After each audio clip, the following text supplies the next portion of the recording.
This is John Rodis and Kathleen Kane. They're nationally known advocates, and tonight they're going to give you some strategies so that you can effectively advocate. Enjoy. Yeah, just as a kind of a background, for those of you that don't know, John has a genetic condition called Marfan syndrome.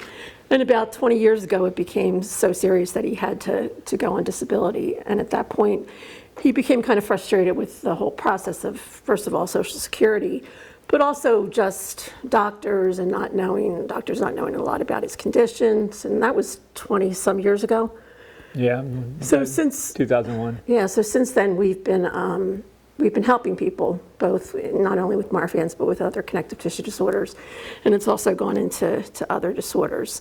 We've spoken at numerous health conferences across the country for 20-some years.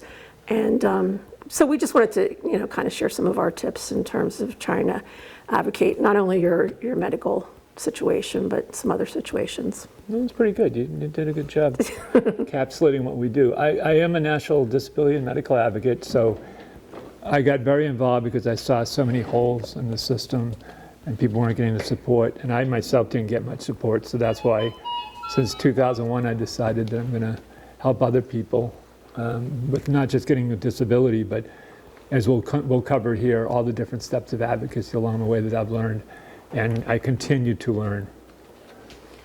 Yeah, so one of the first things, obviously, is how to pick a doctor, right? You probably already have one, okay? But I guess the question is that doctor effective for your situation, okay? And again, sometimes, with Jonathan, we're dealing with a somewhat rare disorder, although it's not as rare as we think it is. But it's the same thing with any condition, right? You want to know that your doctor, basically knows what he's doing in terms of what your health issues are, number one. He or she. He or she. Okay. Got to correct her every once in a while. But also willing to learn if they don't know. So you want to talk about your experience with picking a doctor? It's not easy to do. I do tell people it's nice to have an experienced doctor that's experienced in your condition. That always helps, but that's not always, you can not always find someone. So a primary care physician is one of the most crucial parts of the building your medical team. So I tell people it doesn't have to be somebody with 20, 30 years of experience of being a primary. It could be someone brand new, young. Sometimes that's even better when they are young and their mind is more open to learn and to get involved. But it's really important for us as patients to talk about the things that affect us the most with the conditions that we have, so the doctor can understand. Because if they don't know Marfan syndrome, one thing she left out of the puzzle is I also have Ehlers-Danlos syndrome. If they don't know those conditions, I don't get mad at them they don't know. I teach them things that they should know to help me, so they understand better. Yeah, one of the things that complicated John's situation is that with Marfan syndrome, it's only been the last 40 years that there's only been some medical intervention that's allowed people to live longer. I mean, the lifespan back in the 70s, 80s was like 40, on average, because people would die of an aortic dissection. Some earlier. Yeah. Okay, some earlier. So then what happened was they realized that, look, we can go in there and prevent a dissection, okay, by preventative surgery. So all of a sudden, which Jonathan had, his was an emergency, but sometimes 31 years old. Preventative. Yeah. But all of a sudden, people are living longer, right? So they had nobody to really say what it was like to be old with Marfan's, and now they do. Yes. But one of the things that we had to struggle with is trying to convince doctors that, hey, just because my aorta is under control and I'm not going to have another, dissection of my aorta, doesn't mean I don't have other issues, part of Marfan syndrome, that have to be addressed. So that was part of our challenge. We'll be talking about building your medical team, so I won't jump the gun. But I always tell people it's very important to get across to your doctor what you're dealing with. But I'm going to show you methods to do and things that you shouldn't do. Because I work with, in my 23 years, I've worked with thousands of doctors and medical providers, so they've taught me a lot of what they deal with. And that has helped me greatly understand the whole spectrum of medicine versus just my piece. So that can be very helpful with advocacy. Yeah, and it's, believe me, there's a real challenge in finding a primary care doctor nowadays, okay? I mean, there just is. But We'll get to how to do that. Right? yeah, but I mean, we've been through a few, and the first one, when John first, had to go out on disability, I went with him to his primary care doctor, and basically we walked out of there, and I'm like, you're getting a new doctor, okay? Because he didn't believe a word he was saying, right? So like, what are we gonna do with someone who doesn't believe you? And that's very important as far as advocating for yourself. If you have someone that doesn't want to listen, that doesn't believe you, get out of there, get away from them. Because that particular doctor told me that you have chronic pain, but I don't see anything on the tests. It's like, there are no tests unless I have a broken bone. If you've had fibromyalgia or anything else, you don't see it on the test. So that was just, she was right. I fired him right away. Next one. Yeah, go to 18. So now we're getting to building a medical team, which is crucial as an advocacy, because there's all types of things to be taught to learn to be a better advocate. But if you don't have a strong medical team, that can be very dangerous, especially when you have a health condition. So, of course, what's very important is what kind of medical insurance do you have, or do you have access to? Because that plays into, as far as treatment goes, that affects treatment. So that's why it's important to make sure you have as best medical insurance possible. But of course, then comes in the financial aspects. We're very lucky to live in Massachusetts, because I work with all 50 states, and a lot of states do not have anything near what we have for health insurance, for support systems. No other states that I know of have disability commissions like we're on with the Disability Commission on Disabilities. So it's really, really important to look into see what possibilities there is for medical insurance. And if you are not quite sure, there's also an insurance commissioner's office in each state so the Massachusetts has an insurance commissioner's office. Sometimes they can be helpful as far as insurance questions or troubles that you could be having with insurance companies. They're another one to be talking to. The second is evaluate present providers. So we did kind of talk about who do I need, who do I keep. It's interesting about advocacy is even within a condition. If you have a certain condition, it's really important to talk to people that have your condition, because they know, who the doctors to see and who the doctors to avoid. And in order to advocate for yourself, it's hard to advocate for yourself if you have a doctor that doesn't listen, or they have a presumption of what they think the condition is, or everyone's the same that has this condition. That's not true. No matter what condition you have, everyone has different degrees of that condition. That's really important. Find recommendations from others, huge.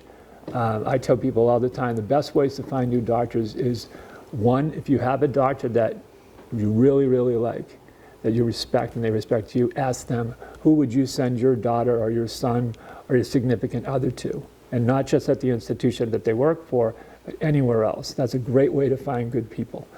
The second thing is ask people in your state that have the conditions that you have, who do they see? And who do they recommend as a rheumatologist or as an orthopedic doctor? Or they normally will know, and you'll get the best. Because you could go see a cardiologist for a certain condition and they're not familiar with that condition, and they'll be the worst person to see. No matter how great of a cardiologist they are, they don't have experience in this condition. So you have to see someone that's been recommended. That's really important. And that helps you advocate for yourself. The less you have to advocate for yourself, the better. That's where I really want to get to people, to the point where you can be your own advocate, because it's absolutely, everyone has a possibility to obtain that.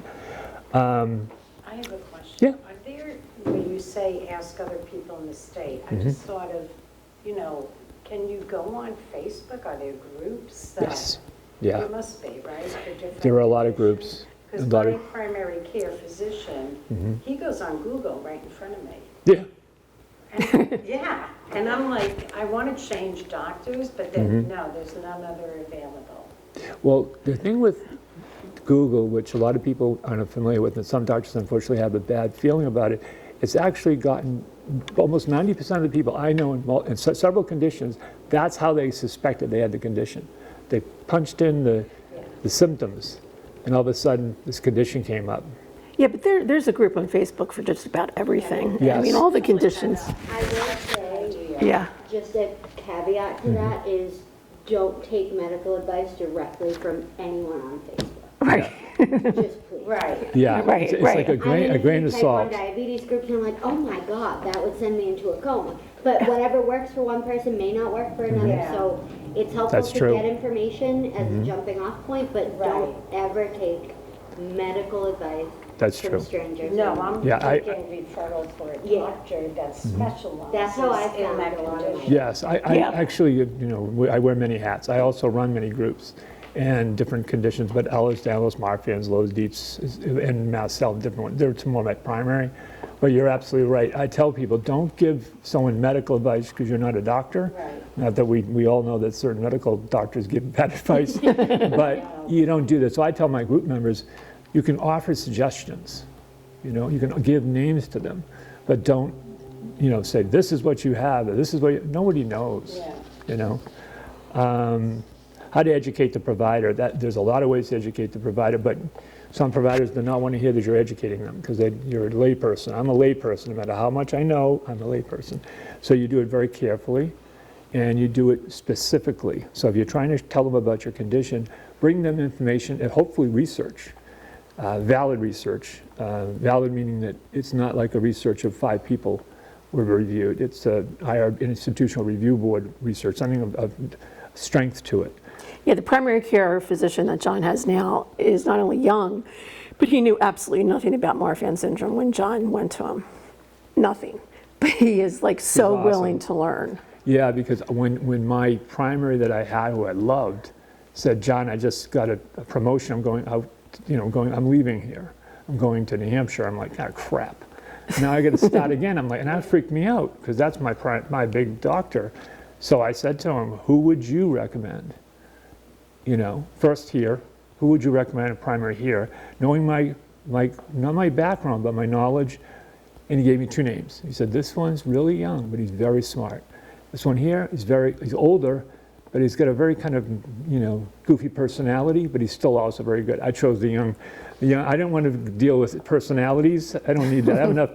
I'm married to a personality. So it's important to kind of like look at how things are and then assess, But you want believe me, this comes from the doctors saying this. They want to help. They do. They really want to help. And I'm going to get a little further into how they can help because what we present to them it can greatly affect the treatment that we get and the care that we get because they only have limited time. Accurately portray your quality of life. Give strong examples. This is extremely important. This isn't just if you were filing for disability. Your doctors need to know, and your medical providers need to know what you deal with on a day-to-day basis, and what's the most important thing that's affecting your quality of life. Now, I know a lot of people don't have as many issues as people with chronic illnesses do, but even then, if you have a problem, you want to make sure the doctor's aware of what that problem is. So be specific. I tell people all the time, when you go into a doctor, don't go in with 10 different questions, and don't talk to a cardiologist about your feet. You're wasting time, and you're wasting their time. And it's better if you bring in maybe three things at most, to areas that you want to cover with them, and then kind of have an action plan. And I can get into that too. I think that's and that goes for a lot of different areas using examples, and John's great at that. You can tell them your example of a cold and the flu. Yeah, one of the best ways to explain fatigue and pain I use is like having a cold or a flu, because everyone has had a cold or a flu. So a doctor will immediately remember the last time they had a cold, they had a flu. I said, really? You feel that depleted of energy? Like, yeah, most days I do. I says, and I tell them about the times when my fatigue is really strong, I could barely get out of bed just to go to the bathroom. So like, wow, it brings them into the game. They're like, holy crap, that's horrible. So they become more empathetic and they want to help more. Because that's really what you want to get into the doctor and as an advocate for yourself and for your family, is you want them to understand what you and what they are living with, what are they facing, so the doctor can be more understanding about, okay, let's see what we can do about this. How can I help? Yeah, but you want to try as much as possible to be specific and to give examples, okay? It's just saying I'm in pain is not enough, okay? Where, how often, what type of pain? I did a talk at Stanford recently. I do a lot of medical awareness, so a lot of the doctors accept my knowledge, even though I'm a layperson. which I greatly appreciate. And I was talking to a group of them, and I was talking about energy. And I said, to most of you here listening to me, a shower is invigorating to you. You can do it every day. Most of us, I especially, cannot do it every day. I don't have enough energy. It's not like I'm lazy. It's I just don't have the energy to do it, and I also get dizzy. And so I can only shower like once or twice. Don't worry, I showered today. I didn't want to put you guys in any harm. But these are the things examples that really hit home with doctors, unless they have no heart. Because I always say reach into their heart, not just their mind, but into their heart. And most doctors really do have a heart, and they really do want to help. But they can get frustrated by conditions that I have, and who have multi-system conditions. That is more difficult. But I tell doctors that are learning to deal with multi-system disorders, take one thing at a time. Don't feel like you have to learn the whole thing right away. Just work on the symptoms and the issues and its treatments. The last part of this is get to know your hospital patient advocate. Wow. Yes, if you can. So if you go to one hospital, get to know who the patient advocates are. It's really, really important. It's almost like this, not almost, it's the same thing as, I know there's going to be insurance companies. It's really good to know who someone is at the insurance company as one of their advocates that can advocate for you, even though they work for the insurance company. So establishing these relationships is really important, even if you don't have a problem right now, just to have them, and then keep them handy. The name of the person, the phone number, the email address, because you're going to use them at some point. And it's good that they'll know you, because if someone in the hospital actually knows you or talked to you or met you, you have a much better chance they're going to respond when you're in the hospital and there's a problem. So you use the patient advocate for problems. You can use the patient advocate for a lot of different problems, as an outpatient or as an inpatient. Now some hospitals, because I do work with a lot of hospitals, they don't have the same rules. Because once I said that, one person told me, no, we don't do that. We don't allow a patient advocate to deal with inpatient or the reverse. I was like, okay, then you have two sets of them, right? Not always do they have two sets. So, yeah. And then once you're in the hospital as an inpatient, now this is really important, because as an advocate for yourself or your loved one, the inpatient doctor is the one that have control. So your doctors don't. The only thing that might help is if the doctors you have are from that hospital. Then they can talk to the inpatient doctors. Otherwise, it could be more of a problem. Territoriality. Yeah, and sometimes case manager can act as an advocate, and insurance companies and the hospitals or provider systems will have both. Yeah, and I always tell people that, because it's easy to feel, especially when you have chronic illnesses, it's easy to feel angry, at the system. Well, not everyone's bad. There are people that want to help. There's people in the insurance companies that want to help. But you have to learn how to advocate for, like what we're doing today, teaching how to advocate for yourself. How do you advocate for your children? And the best way to advocate with these insurance companies, with these various entities, legislatively. And we'll get to that too. This one says, physician appointment, prepare, have questions ready. I covered that as far as the specifics of what you want to talk to them about. I had one doctor, I asked him, I said, what would you say the number one thing I should tell people when I'm doing advocacy about this specific issue? He says, please tell them, don't go into a cardiologist and talk about your feet.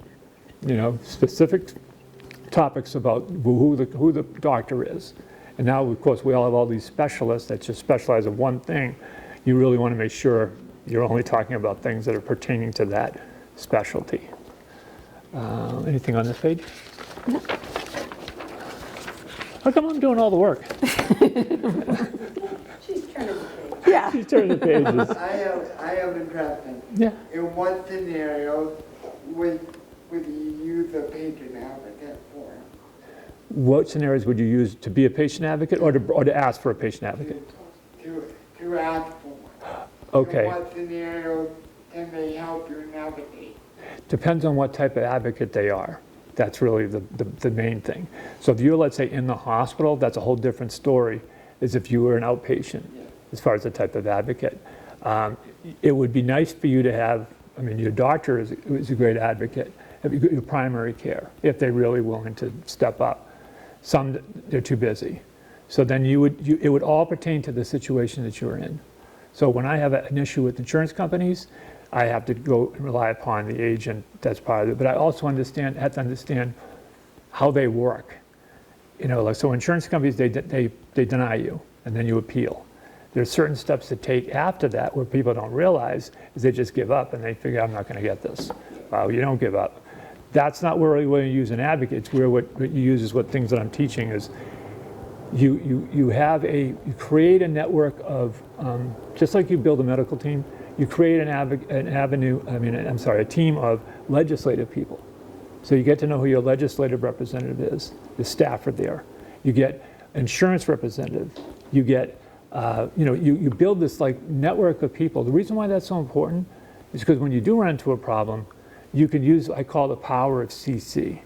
So you can write to the governor's office staffer, and then you CC the insurance company's person that's been denying you, and then you CC your doctor. Sooner or later, they're going to give in and they're going to approve you because they don't want all of these people on their back.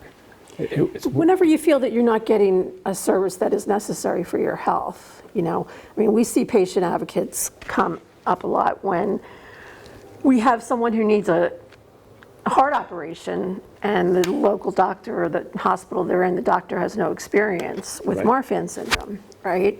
So do you want to have a doctor that has never operated on a person with Marfan syndrome? Right. No. Right. But you have to jump through a million hoops to get... You would be surprised. I'm sorry. No, go ahead. You would be surprised how many times this has happened where I've had to get involved.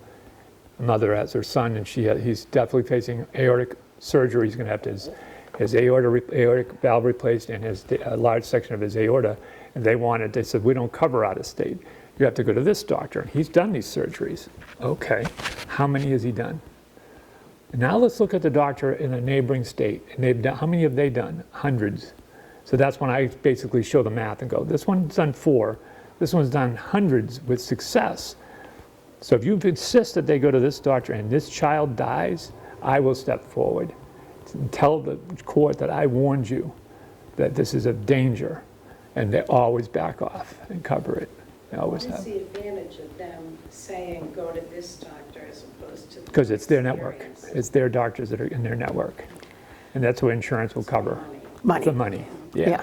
But when you use what I do I do it in a better, more professional way than that, what I just said. I don't just outright threaten them. I give them the logic of this. If something happens, just like when I do awareness with hospitals, I make them listen because I'm not threatening them. I'm saying, if you knew this information, this would lower your liability. You'd be less lawsuits if you knew about this. And that they like that because it's a business. Hospitals are a business. We did that with him.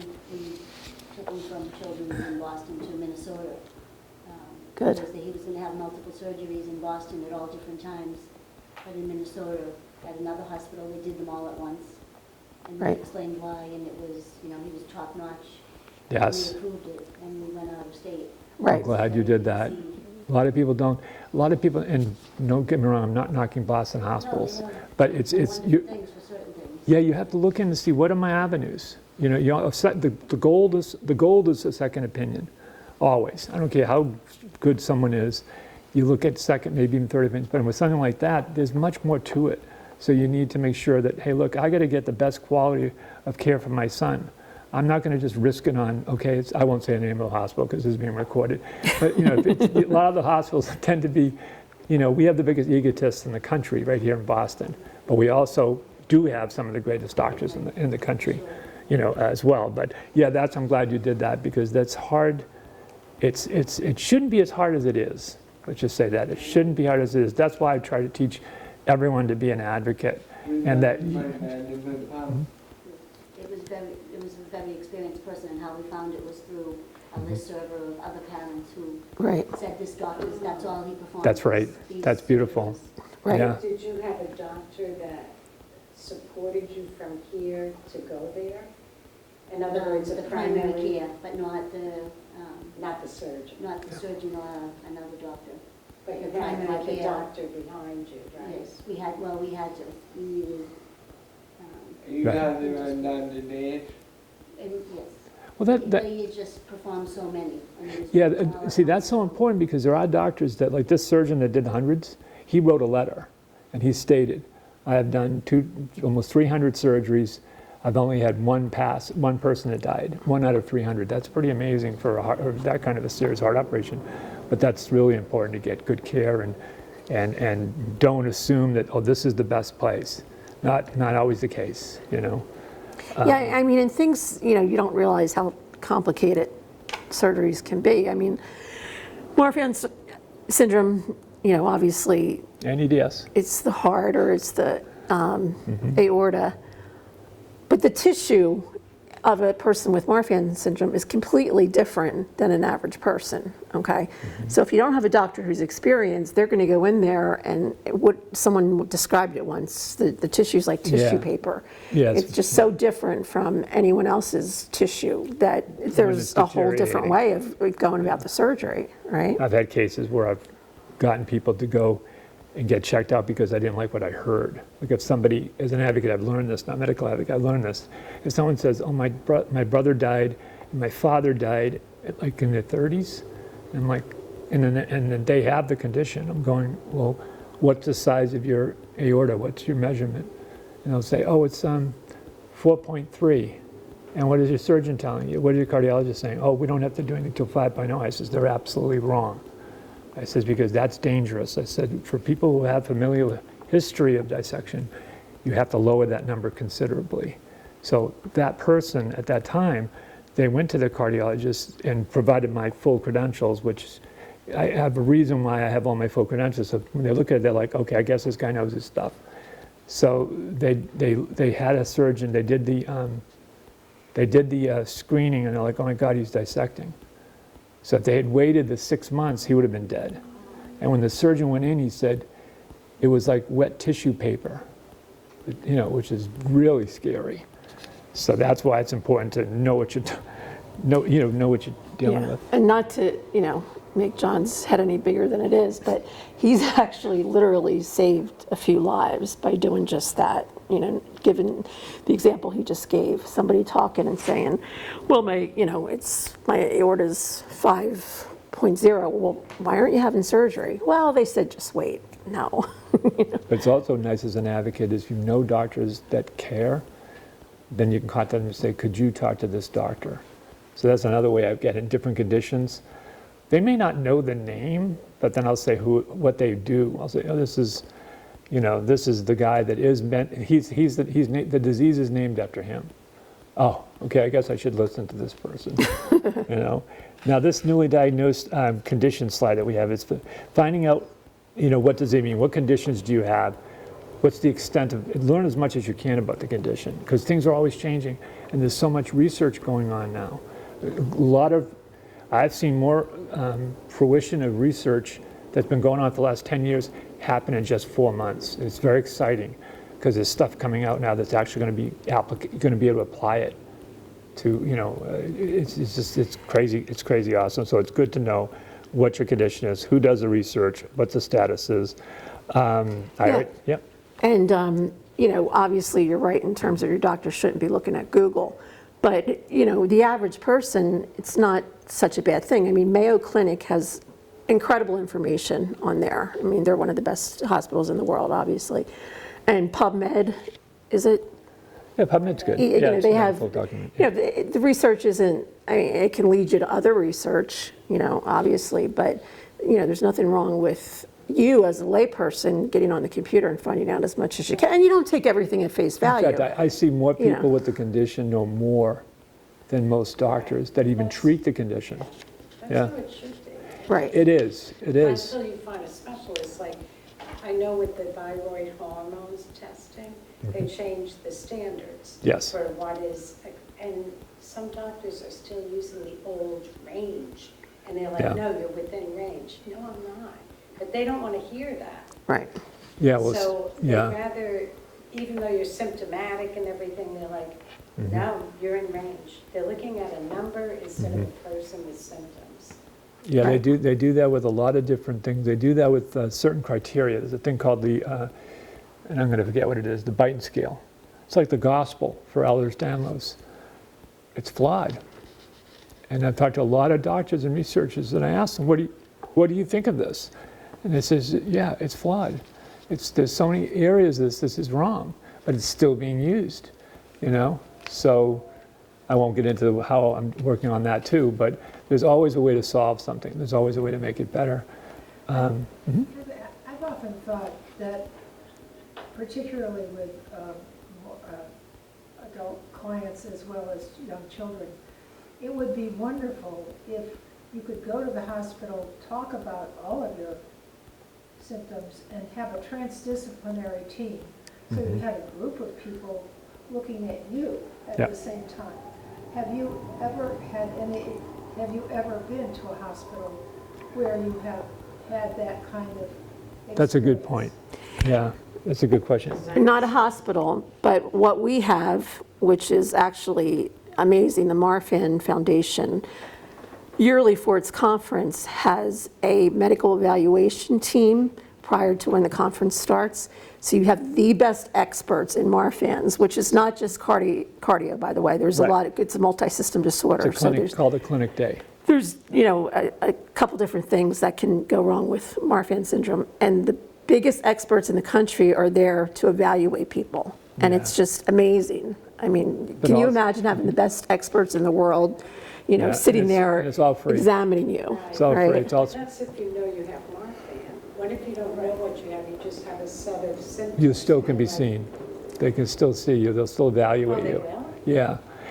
Now, it's, when you, No, she's not talking about with Marfan's, with something else, Oh, a oh. multidisciplinary, What if you yeah. have, some other, but you don't know what you have, but you have a set of symptoms? You go to your general practitioner, and again, I don't want to keep bringing him up. no, general practitioners, like I said, they could be gold, They what? They could be gold. The primary care physicians are your quarterback. They should be No, your if you quarterback. have the right one.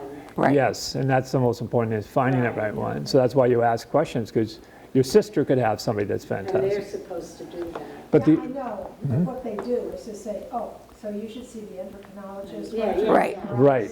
And by the way, make an appointment with a cardiologist, and when you're finished with that, so you end up spending a day on 10 physicians, and you end up with somebody, still, even when the results all come in, I'm never sure exactly right. Well, what it is that my case is all about until I try to figure it out, and then I have to keep calling back. I'm just saying that the problem that I've experienced with the medical profession is just that it would be nice if. That they had a whole team. Yeah, they, now, Once the diagnosis was done, it said, okay, you 5 doctors, go see her, because she has these kinds of problems. So, right. yeah, and I'm Well, wondering- you know what, and I'm Unfortunately, not sure you that's know not this. the case, yeah. Well, with hospitalists, the goal of the hospitalist was someone to kind of look at the whole picture. That was the goal of it. Unfortunately, it hasn't really turned out that way, to the way it should be. But hopefully that can be remodeled, because a hospitalist should be able to not just look at one particular thing, but kind of like look at the whole thing. Exactly. You know what I mean? And I that's, think a lot of this is kind of stymied by the insurance industry. Yes. And I happen to have Yeah. a phenomenal primary care right now, and I loved my primary care before, and she retired, and I was like devastated. And she was like, no, this guy's good, he's wicked young. But I've gone to him, and he's, like, I've never felt so listened to and heard, and like he Nice. follows up.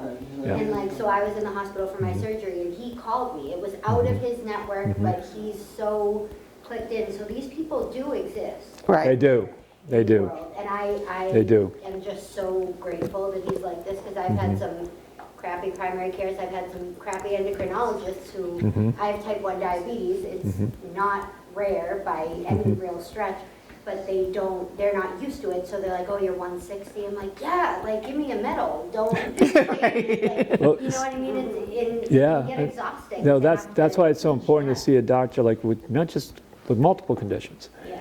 but you go see a doctor that knows the condition. It's like a breath of fresh air. It's like you don't have to It's explain. enjoyable. Yeah. It really is. And there is that in majority of conditions. There are those doctors. You just have to find them. You have to find them. It's not always on a hospital chart.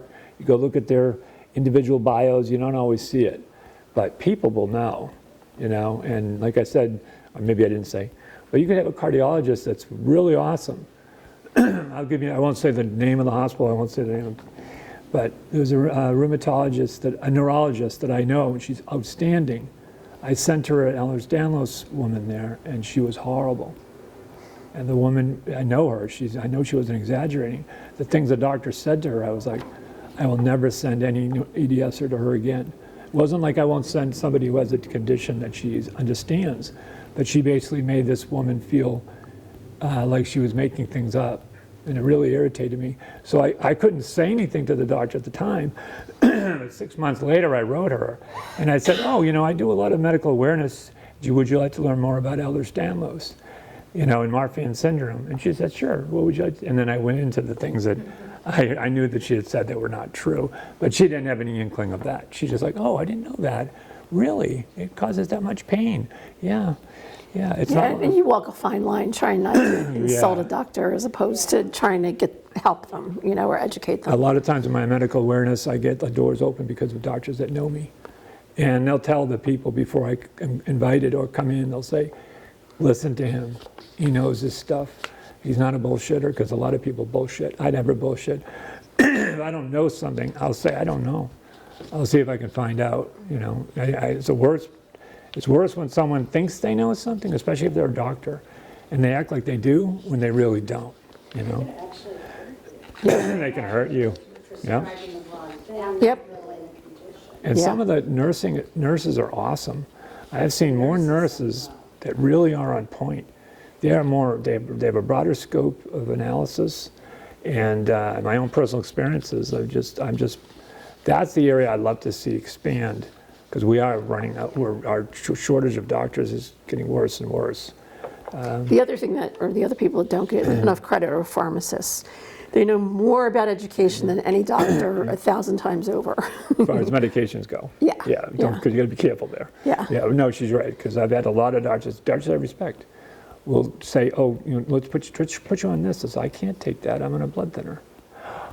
Oh, that's right. Or I can't do that because, oh my God, thank you for telling me that. And they mean it too. They're like, I'll carry that forward. But you're right. Anything else on this slide? No. So lessons in advocacy. So I did cover this one, is prepare research on your condition. Not only just before you see a doctor, but just to kind of get to know more about it. Also, what research is being done about it, and not just here in the United States. A lot of awesome research is going on all over the world. I'm just blown away how much research I have read and continue to read that isn't from the States. And I'm going, what the crap? I mean, are they talking to each other? I love this country, but Going overseas for treatment for brain cancer. Yep.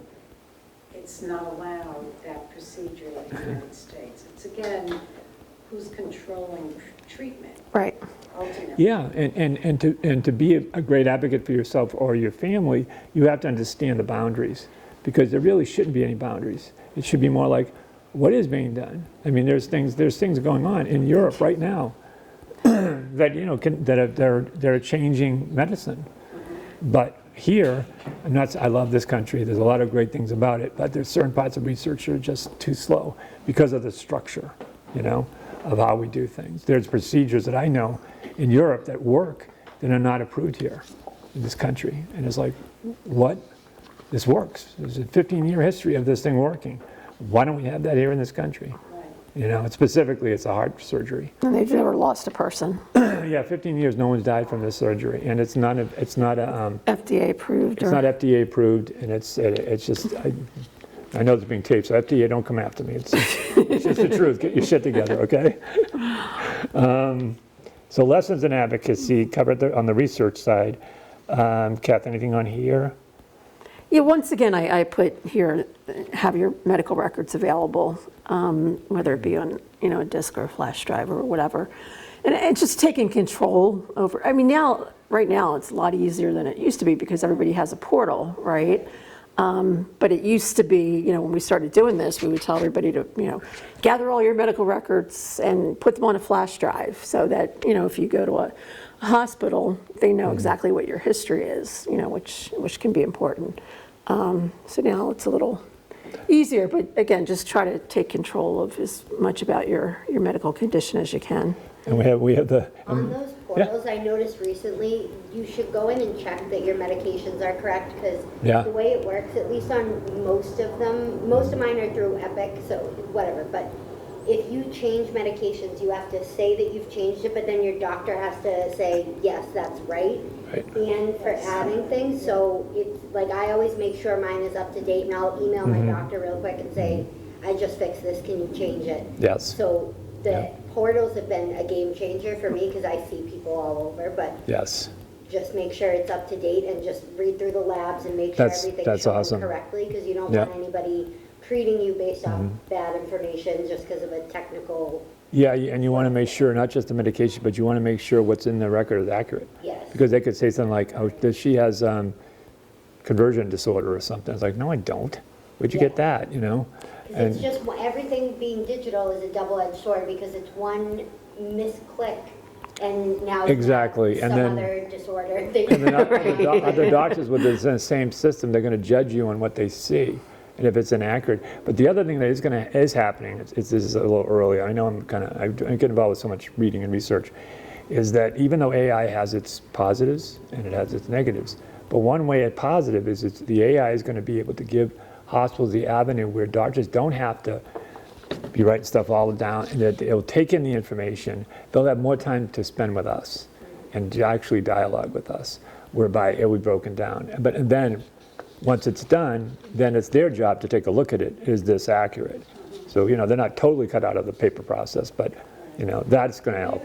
They're not going to devote more time to us, they'll take more patients. Yeah. I hope, I mean, that's a good point. I Yeah. hope not, because I think it is. it is, Yeah. it's a machine. It's a money machine, but It's a money machine. what they're doing though is, and I know this is, but this does affect advocacy, is understanding and be appreciative of your doctor's time and what they're going through. Because I'm going to speak now as doctors that I've gotten to learn, they are really overworked. They are in a lot of pressure. Some of them are burning out. You know, COVID has literally killed some of them. And it's just, that's why I tell people, you know, sometimes if you're a good doctor, maybe you want to give them a hug once in a while and say, you know, thank you for caring, because it's not easy. It's tough. It's tough. During COVID, some of my son's specialty doctors were only allowed to see one patient per hour, and then they'd have to do the room and everything else. And I said to one of them, this is how it should be. He sat down, he said, I love this, because now I'm restricted to treating only a certain amount per day. And he was like sitting down and talking with us. It was so much better. Yeah. It is, and I know you all know this, but until we change the insurance system, the health care system, we're going to be stuck like this. We're going to be talking about these things for decades.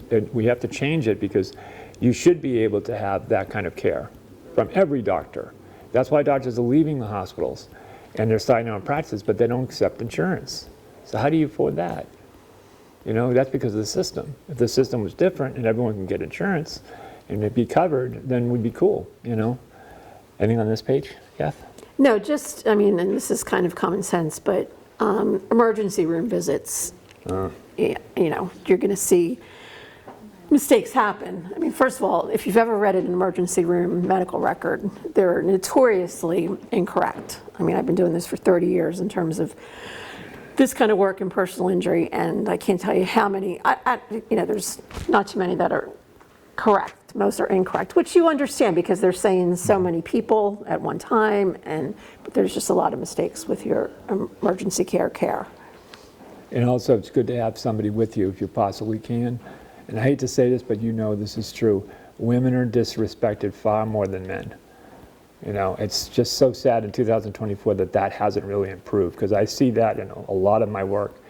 And that's something I do bring up in the medical schools. I said, look, you know, there's a lot more attention that has to be made as far as to do, not only just due respect, but also the terminology. Hysterectomy, hysterical. Is it hysterectomy because you're hysterical? No. You know, that's an ignorant word.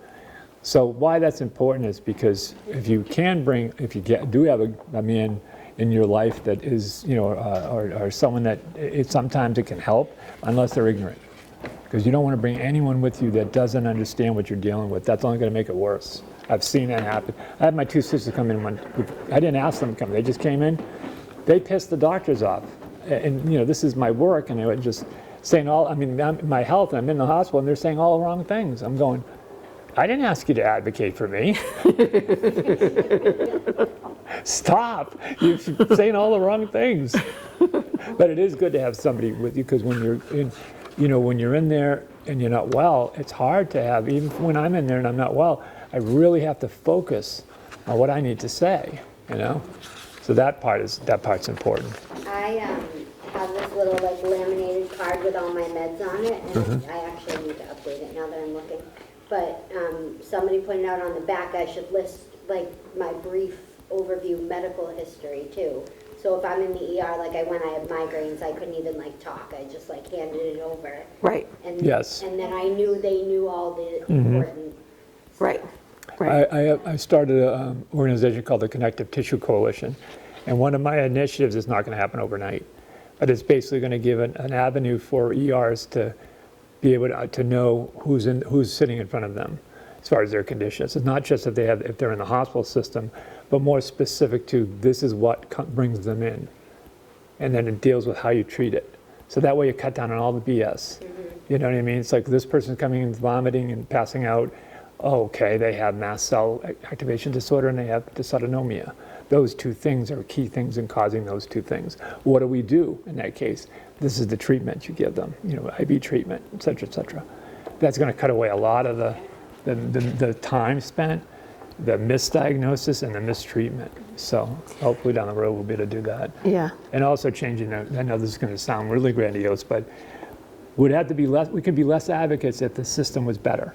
So if doctors had a better curriculum, the information was in the curriculum about these conditions, things that they really needed to know, because this comes from the doctors that have gone to medical school that told me, we don't learn anything about disability in medical school. And I'm like, what?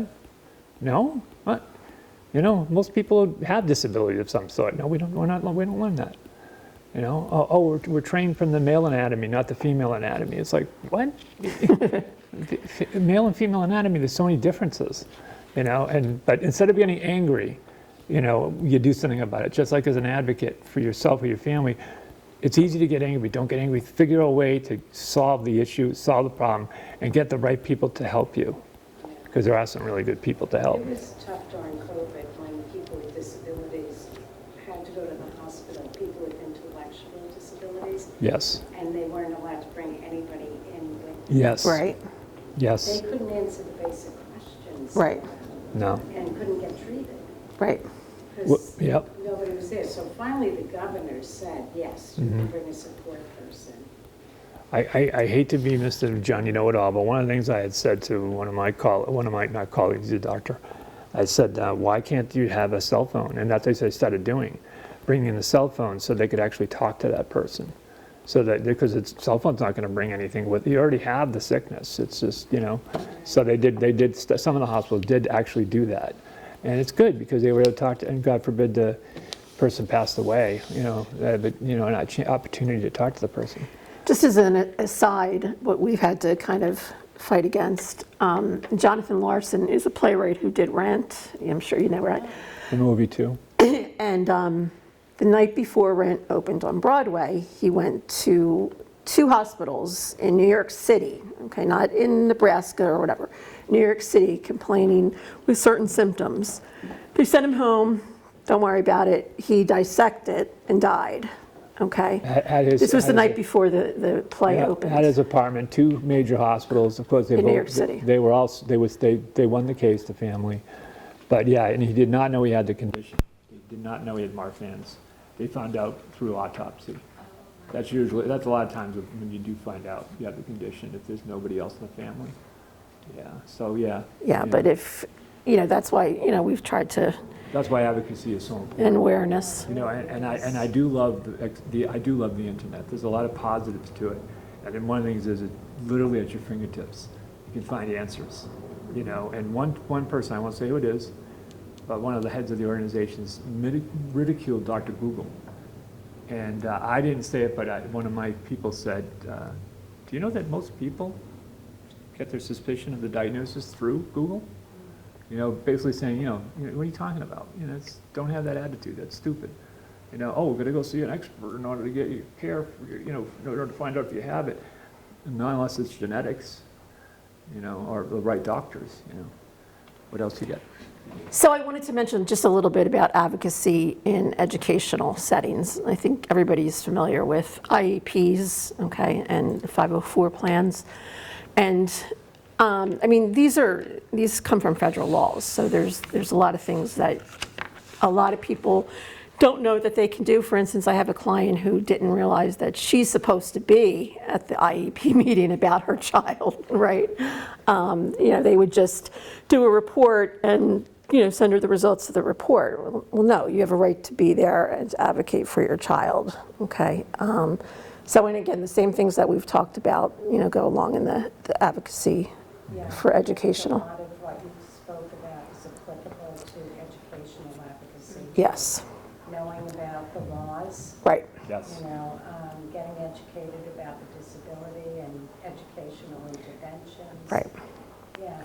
Yeah, I'm sorry. Go ahead. I can't do this too much because my health is not very good, but I have in the past gone in with families into schools to talk to them about the kids and about the condition. Because the school will be very ignorant and they'll be like, oh, I don't understand why he has to sit on a chair. Why can't he be up and doing stuff or doing this and doing that? I said, wait a minute, hold on. I says, this condition causes, and I went through what it causes, the fatigue, the dizziness, the passing out, because the blood isn't going to your head, it's going to your feet. And they were like, it was like deers in the headlight. They were like, really? Like, yeah, this child is not lazy. This child is not trying to get, better treatment by somebody else. They're assaulted. Their body's assaulting them. They need you to help them and give them that opportunity because they are different than others around them, and they should be respected, not, what I mean, treated with respect. They don't want your sympathy. They want you. So that has helped a lot, educating in the right ways, though. I don't go in like with a fireball, but I go in with the information, and then I teach the parents. I said, this is what you really need to do. So, but absolutely, these educational plans are extremely important. And Yeah. the next slide is, and I know we're running out of time here. Yeah. And just real quickly, developing a relationship with the teacher or the school is like developing a relationship with the doctor, right? Very I true. mean, you want to be firm but respectful. Okay, so it's, you don't want to start telling them what they don't know, even though they probably don't know it, Yeah, and there's a fine line too, because it's important to get them on your side, but it's also important to not get pushed over either. Because sometimes with teachers, they'll tend to be just too, you're trying to tell me what to do, or God forbid, it's the school nurse. That's when you need to bring somebody in that, knows their stuff and basically just sets the school nurse right and saying, this is what the condition does. And sometimes even doctors will do that. They have time, they'll stop off at a school and talk to the school nurse. Or the other. Doctors come in. Yeah, that's great. But I remember this advocate, and he said the worst thing that a kid can do is have a good day, because that becomes the standard for their behavior. Yep. And they're like, you were able to do that on Monday. Right. Monday you were out playing and blah, blah, blah, and why on Yeah. Wednesday? That's an are you-" excellent point. Well, it's the condition that's affecting the behavior. A lot Right. of conditions, I'm glad you brought that up, a lot of conditions have like a roller coaster. Yeah. I had a case the other day, he has MS. And one of his doctors actually said, doctor said this to him, oh, I saw you the other day visiting another doctor and you were walking around, you weren't in your wheelchair. He was doubting him. And I'm like, this doctor doesn't know about MS. There's flares, you have flares with MS. So one day you can be able to walk around, not a lot, but we make, unfortunately, our society makes assumptions. You see something like, look at me, if someone saw me, they didn't know me, like, this guy's disabled, he looks just fine. Yeah. That's not what disability is. It's the inability to work 40 hours a week for a year or more. And I tell doctors when I'm doing medical awareness, and this is what's good about being to teach about your own issues, is I'll say, on the outside I just look just fine. But on the inside I have a hurricane, and it's constantly going. It never stops. I never wake up feeling refreshed. I don't want to get emotional, but it's tough. So I don't want it really sucks when people make those judgments. Just like when they see somebody getting out of a car with a handicapped plate, and they see them walk out like, oh, you're not disabled, just because they don't have a wheelchair or crutches? You don't, that's just ignorant. See, I mean, I know some, It happened a lot yeah. with the kids that I advocated for that had ADHD, because one day they were spot on, and the next day it's so disorganized. Yes. It's like, you're doing that on purpose. You're misbehaving. No. No, this is not a question of misbehavior. Right. Right. And in combination of the ADHD, maybe they also have another condition. Right. It's That always a doesn't play off each other well. That complicates the. That's what unfortunately with Ehlers-Danlos and a few other conditions, there's multiple things going on at the same time. I call it the perfect storm. It just makes things so much worse. Anything else on the advocating? No, so advocating for your child, okay, so this is, and I'll preface this by saying I don't have a child, so I'm not the Oh, I thought the you were going best. to say I have a child. Right. Okay. But I'm just speaking from, someone who's represented a lot of teenagers, children, young adults, throughout this process. And obviously it's dependent on the age of the child, how significant the health issue is. But I guess I just wanted to bring it up because I think what you have to try to do while you're advocating for your child is teach your child to advocate for themselves, okay? Because you're not always going to be around.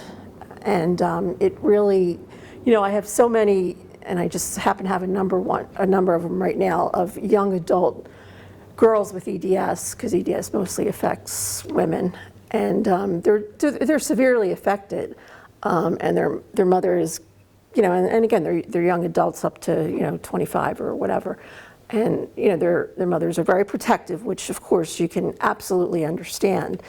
But when I get a chance to talk to the young adult one-on-one, they're just like, they're so intelligent and they know so much about their condition, and they're able, if mom wasn't around, to advocate for themselves. So, give them that opportunity, and obviously it doesn't happen right away, but. And they may, some of them may have learning issues, so it may be hard to. So that's when you give them tools to maybe bring with them, to say, this is more about my condition. This is about what I deal with. But she's right. It's all comes down to, and the other part of it, this is another thing what people really don't consider, is that if the child's affected and then their sibling is not affected, there also has to be advocacy there too. It's important for the brothers and sisters to understand what is going on. It's not that they're taking all the attention. That's not what this is about. This is something for opportunity for my sisters who weren't sick to learn what it's like to have loss and to be supportive and what they can do. It makes them better people. Although it is hard for a child to not have that attention as much as a child has problems, but that's where the parent has to come in and say, look, let's work together on this. Let's help. Let's learn, and it makes you more empathetic. It makes you far more empathetic. I found more empathetic children who have siblings that have illnesses. Yeah, one of the other good things that the Marfan Foundation does at the conference is they have a child and adult program, okay? First of all, no parents invited, okay? And the children actually get to talk one-on-one with the doctors, which they love and the doctors love. And again, you're not just talking about your ordinary primary care physician here, you're talking about the expert in the country from Stanford University on Marfan syndrome, and you're getting to have a one-on-one conversation with them. But also in terms of their programs, they encourage siblings to be part of it too. So Yes. they have the Marfan child, but also the sibling to realize, what the limitations are, because they do fun things. They go to, historical things in the area of the city that we're in, or, fun things because they're children, And that right? matters a lot because I never met anyone with Marfans when growing up. I would have loved to have what these kids have. I would love to have that opportunity to do that. So that's why it's good to, if there are, and within the conditions that you have, to have these, camps, or as long as it's supervised and safe, but it can be very helpful. I went to diabetes camp from the time I Did was you? 7, and it was the best thing. Anyone who tells me, oh, so-and-so's kid just got diagnosed, I'm like, send them to camp. Send them, Right. yeah. I learned self-advocacy, how to take care of myself.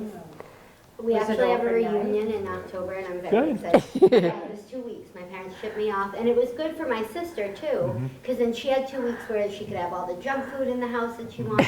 And, Right. You know what I mean? And Oh, I it was- do, and there's I al- was somewhere where my parents knew I was safe. It wasn't a sleepover Right. at some random person's house.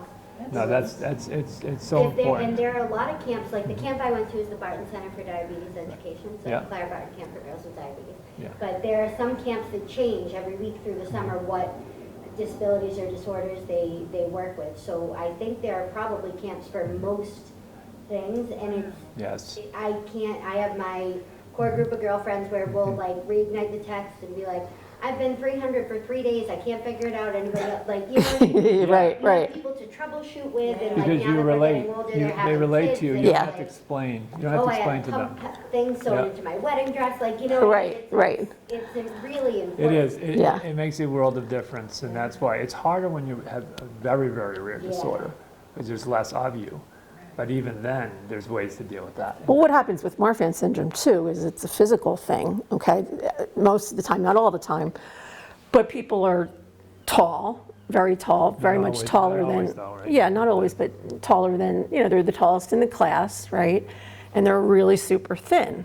So there's a lot of bullying that goes on, and there's a lot of fitting in that doesn't happen. So when you're with someone who's as tall as you, you're like, wow, there's this group of girls, because, we've been going to conferences for 20 years now, and I remember them when they were just kids. And when they got to be teenagers, and they're tall, right? They're really tall, this group of girls, Dominica Yeah. and everything. And all of a sudden, I realized they're coming to conference, and they're wearing these heels like you would not believe. Like they're already 6 feet tall, right? And they're wearing these 3-foot-inch heels. And I'm like, good for them. Yeah. Like they are totally loving the fact that they're the tallest and taller than everyone else, right? So Well, yeah. it's so important. When you're with someone that understands you and lives what you live with, and parents, meeting other parents that have children, it's a really something I wish there was more done versus the cost of going to something. They should just have get-togethers just to do that, and that's Right. it. That's the whole conferences and seminars. That can be some other time. It's better to have that. That is where you really get connection. Yeah, You know. that was the best thing about early intervention, Yeah, is the parent support group. Mhm. And it was mostly mothers right. during the day, and the kids would be in a play group, but you got to share. And it didn't matter, the diagnosis was different for each person. Right. But you were able to share resources, emotions, everything, worries, fears. It was great. It was wonderful. Yeah. I know it's in the resource guide, but I run a very large group. It's a long name, EDS-CTD New England group.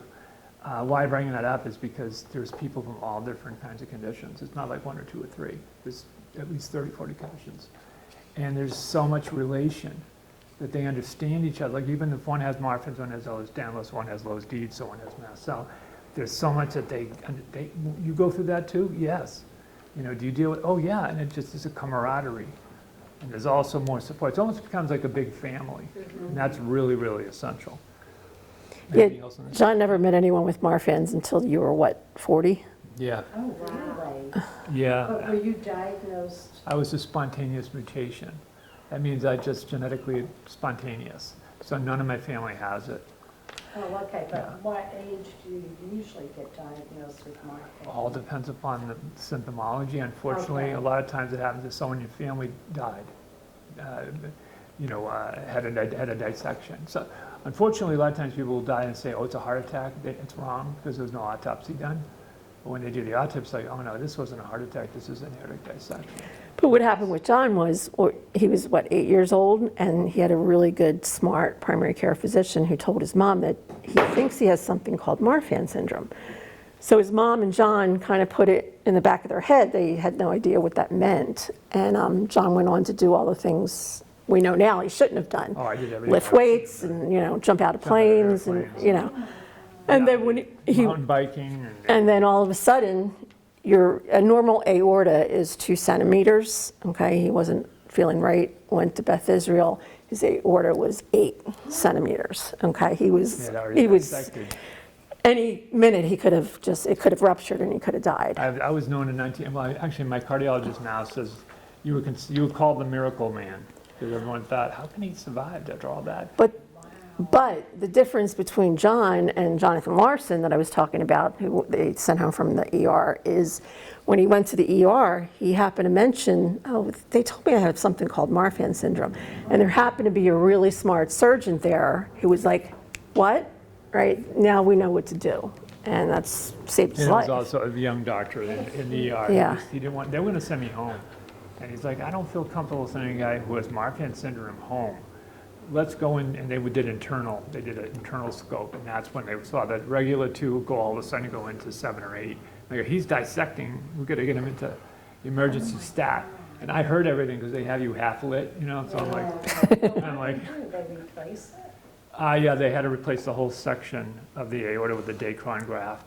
And they also had to change, also had to put a mechanical aortic valve in. Wow, Yeah. what a fluke though, because you mentioned Marfan. Right. It's scary how many stories you hear like this, where it's like you just happen to catch the ear of the right person. Right. And it's like, Well, Exactly. That's why advocacy has power. yeah.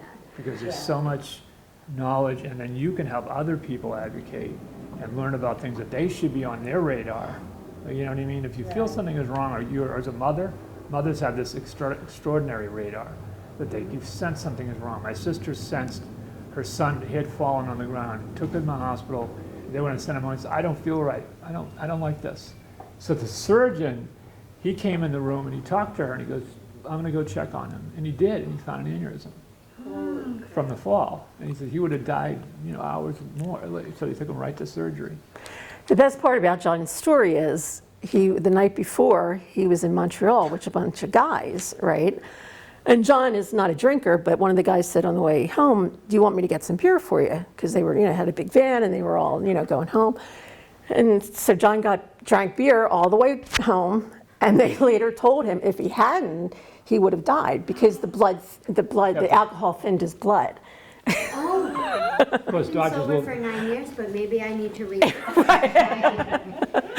the doctors Isn't it? will argue over that. Cardiologists will argue over that. So will surgeons. Oh, well, his blood was already thin. This is why he dissected. No, this is what it did. It prevented further, he dissected after he got home. So when the beer started to wear off, that's when the perforation probably took place. I love that when they fight amongst themselves. That's all I know is I survived. So I don't take that for granted. And I know it's like a series of accidents that were meant to be. Right, Yes. right. Oh, I could save another for another because I know that we're run really long. But someday I'll tell the whole story to all of you if you want to hear it. It's pretty crazy. Well, his sister came over because John didn't want to go to the hospital, and his sister said, okay, fine, don't go to the hospital because something's going to happen and you're going to have to go to Winthrop Hospital. How's that? The mother got the car. I was within 5 minutes we were lightning into the hospital. Yeah, when I walked in the room, and let's finish up soon. When I walked in the room, my mother said, "You glowed," and she calls up my sister and says, "John is glowing," and she's like, "Ma, get him to the hospital now." And she goes, I'll take him to Winthrop. No, not Winthrop Hospital, Beth Israel Hospital. So anything else on this page? Advocating? No. Just, community in terms of awareness. Community, I mean groups you mean? Or? What we've basically been talking about, yeah. I mean, we have a group, but. Groups can be extremely powerful, and I'm not saying because I run a group. I started a group in 2010 because there really was no group, really organized group for Marfan's, Ehlers-Danlos, those Dietz, and I just said, no, shit, I'll do it because I'm, got that ability to organize, but I know if I could. So now it's got 5,000 plus members. Wow. It's one of the largest groups in the country, and it's also got 600 of the members are doctors, medical providers. So they get all that. I make an update email, almost like a newsletter every 2 weeks, so everyone gets it. And they, doctors, the people love it, of course. Family loves it because they see all the research, all the stuff. But support groups can be powerful, but it all comes down to the leader and how it's handled. Because sometimes some people, when they run something, they think they're like a demigod. My thing is it's our group. It's all of our group. This is for all of you. This isn't, and some people don't like people complaining. I said, it's okay to complain about things. It's okay to be angry about stuff.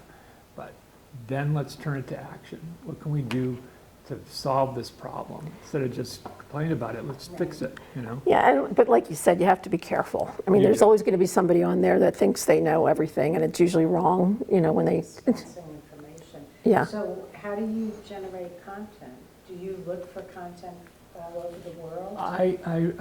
It's crazy, because some of the doctors go, geez, you read more stuff than we do. I'm tapped into like everything. I mean, I have stuff that's sent to me that they think I'm a doctor, which I love, because I get to see all the stuff they get. I'm going, Yeah. wow, a lot of this is crap, you know? This drug is this, and you're gonna give your patient that, and I'm going, no, I don't. But even if I was a doctor, I wouldn't want to use that crappy thing that you're telling me. But yeah, that's where I get a lot of information by not just the access to these different platforms, but then also researchers and doctors. They'll send me stuff. Other advocates will send me things, because when I get them, not only do I go on the newsletter, but I have a very wide net of contacts, and I just send it out. And when people see my name tag to it, they know I've well vetted it. I don't send anything that I haven't fully checked out. It's going to help people, not, you know, I don't do it to make money.